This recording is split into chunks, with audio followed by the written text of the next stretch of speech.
It doesn't take long to blow up a reputation. In the case of the New York Police Department, an institution with an already troubled history, the clip lasted all of 27 seconds. It showed an NYPD vehicle in Brooklyn lined up against a metal barricade behind which protesters were chanting during Saturday's demonstrations over the police killing of George Floyd. Projectiles were thrown onto the roof of the car, then suddenly a second police SUV drew up alongside and instead of stopping continued to plow straight into the crowd. Seconds later the first vehicle lurched forward, knocking the barrier over and with it propelling several protesters to the ground amid a harrowing chorus of shrieking. A 27-second video, now viewed more than 30 meters times, had quickly shredded years of effort to repair the deeply tarnished image of the NYPD. New York's finest were firmly cast in a role normally reserved for the security corps of petty dictators. The shocking video was compounded hours later when the mayor of New York, Bill de Blasio, spoke about the incident.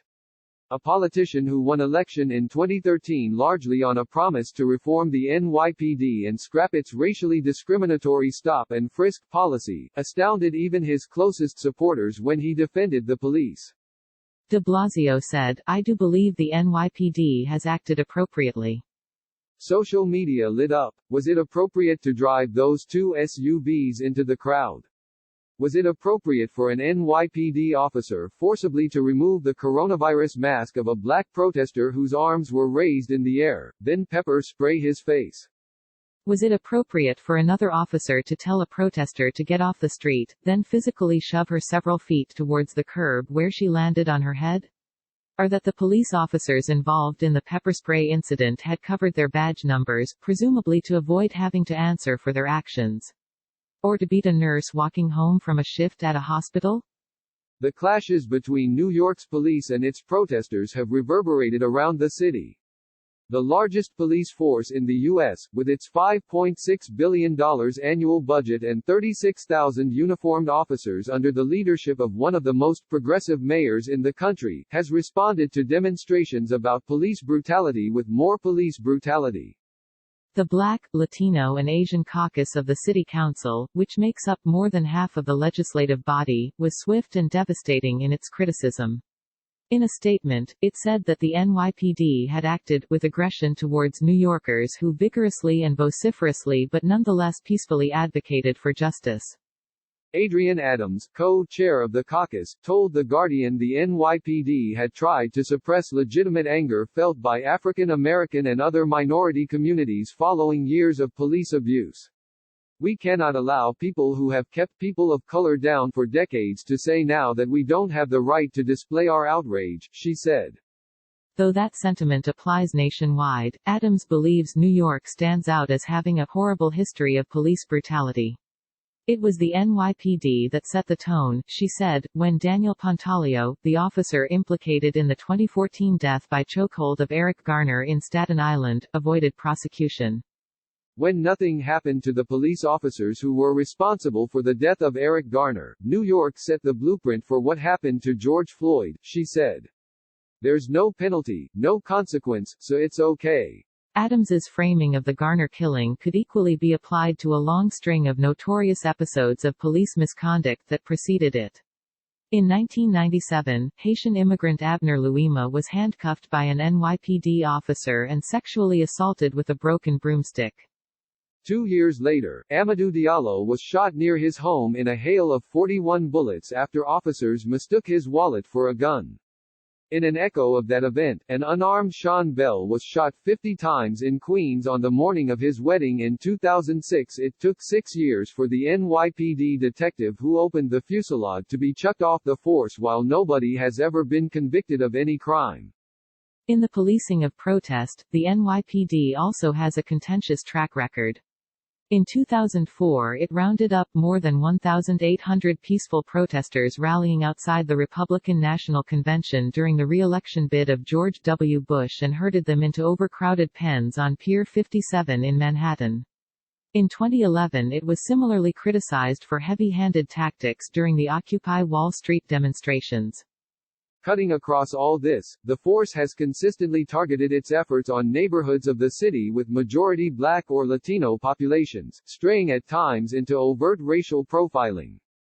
Though stop and frisk has been reined back in recent years, the NYPD continues to heavily and disproportionately police those communities despite a historically low homicide rate. Despite this long legacy of overreach, the force continues to be systemically resistant to public oversight.